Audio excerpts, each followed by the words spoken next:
Hey, what's up guys? This is Anthony from Anthony's Customs, and for this review, we are looking at the Marvel Legends AIM Scientist Supreme, part of the Zemnu Build-A-Figure wave.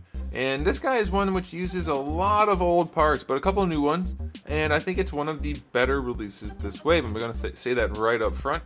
However, there are definitely a few things and one really weird thing that we need to talk about for this figure. So let's go ahead and get him off the stand and take a closer look. This guy stands just about 6 and 5/8 inches tall, which makes him pretty close to 17 centimeters. And before we get into the rest of the review, I want to do a quick question of the day. Very simple question. If you had to pick AIM or Hydra, which one would you pick? For me, it's AIM. Hydra is just boring. I don't find anything interesting about Hydra at all. AIM is a very unique thing compared to Hydra, so that's my choice. You can defend your arguments in the comment section below. Alrighty, let's talk about the aesthetic on this guy. We have seen a lot of these parts before. They're pretty good parts, generally speaking, and I think they're well suited for this release. The only thing, there's one main thing that stands out to me, and the rest are all just tiny things. And this obviously, well, not obviously, but this isn't a very big issue, but it is an issue I noticed right off the bat, and that is that his thighs are very small. They're very small. They are maybe narrower than his calves, and yes, that can happen in comics sometimes. It's generally not the case, and it does make the figure look worse. Especially if you even look at the artwork. Let me grab the box. I always throw the boxes too far away to use as reference. But if you look at the artwork here, especially with these big-ass armor plates on him, his thighs should be a lot thicker. And there's a lot of crotch gap or thigh gap on this guy, and his thighs are tiny and short, and it doesn't make him look great. Then the other thing is the chest could be a little broader, but I think it's good enough that you could get away with it as is. Otherwise, it's pretty aesthetically pleasing.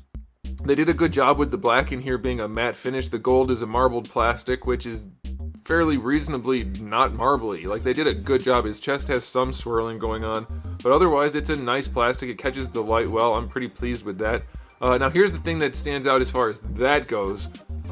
They'd used some gold paint, which paint always looks better as far as I'm concerned than plastic. It looks higher end. So there is some gold paint on the hands there, the shoulder pads. I think the head's actually molded. Yeah, the head's molded. So they don't quite match. This is a lot more yellow. This is more of an actual gold color. AIM is usually more of a yellow, I think, in my experience, in my recollection. So it would have been better, I think, with more paint and less marbled plastic, or at least to have those two things to match. But we'll do a second question of the day. I've asked this once before, at least, but I'll ask it again. How do you guys feel about the metallic plastics? Would you rather have paint? I would rather have paint. I think it looks nicer, but this is a good example of the marbled plastic, at least. So that's alright. And then the last thing is the painting on the belt is good, the painting on the chest is good, and the painting on the face is good. It's very nicely done. A little bit of painting around the elbows, that's all nice. Yeah, I think it's a pretty solid release aesthetically. I'm overall very pleased with it. It does have generally the right shape. Broader chest by a little bit, bigger shoulders by a little bit, thicker thighs by a little bit. That would all look nice, but it's still pretty darn good, so I like that. Now there's one thing I have to mention which may be not universal at all. Some of you guys who have been collecting for a longer period of time may be familiar with this. Sometimes plastics or paints can leach minerals, and that just gives you like a white powder on a figure. And I've studied it a little bit, and my one friend has studied it more than I have, and we haven't quite figured out exactly what it is. I believe it's the plasticizers or the plastic.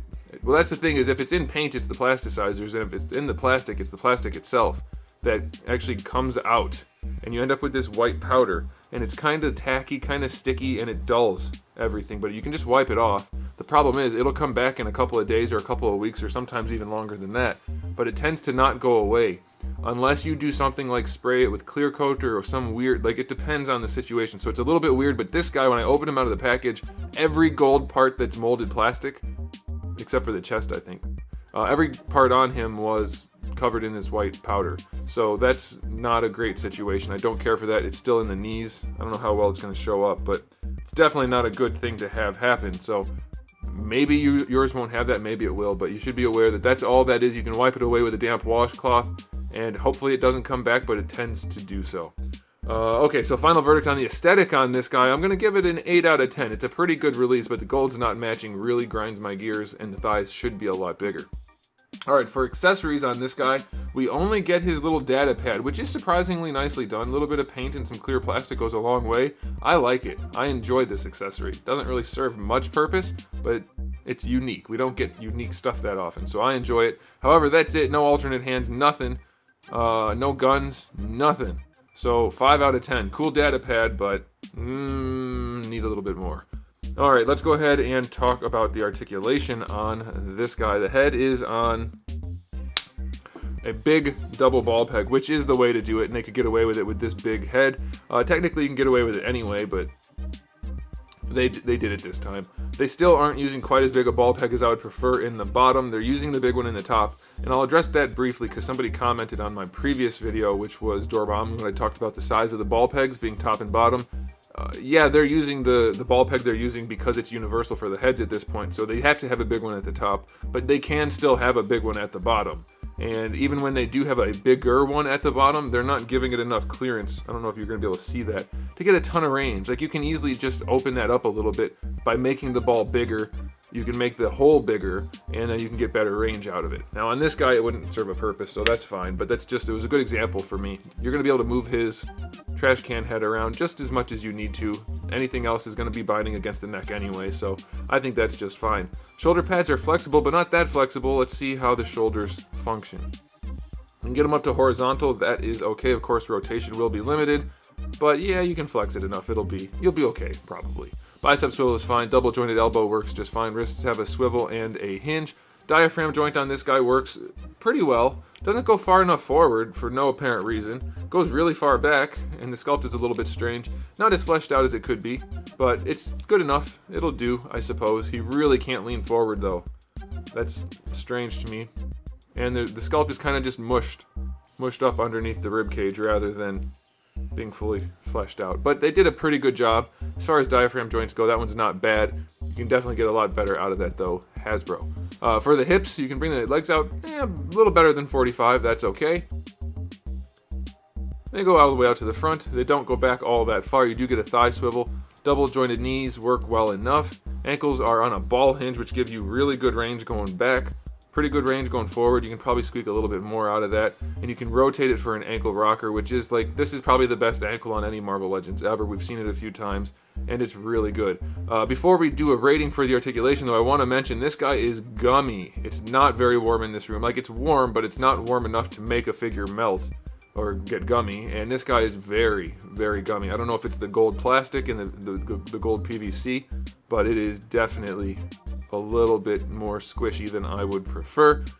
That's what she said, and the rating for this guy's articulation is gonna be a resounding 8 out of 10 for Marvel Legends. It is pretty good. It could definitely be a lot better, but it is pretty solid. I like it.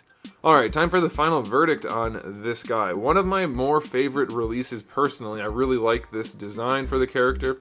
I think Hasbro did a good job of capturing it. And even though there were things obviously that I mentioned that could be better and things that were bad and things that need to change and that kind of stuff, it's still a solid release. And for Marvel Legends, that's pretty much what we're aiming for. So I'm going to give this guy a final verdict of 8 out of 10. I like it a lot. I do think a few of those things changed would make it a lot higher, but it is still a good release, and I think most people are going to like it. I haven't talked to anybody really about this, but I'm guessing you guys are enjoying it out there. So let me know if you like it. Alright, that'll do it, guys. Thanks for watching. If you enjoyed the video, please do give it a thumbs up. If you didn't, give it a thumbs down. And if you haven't subscribed, what are you waiting for? I've got thousands of videos already on the channel, so when I don't upload something every day, there's plenty for you to watch. So come back for all of that, and in the meantime, keep collecting.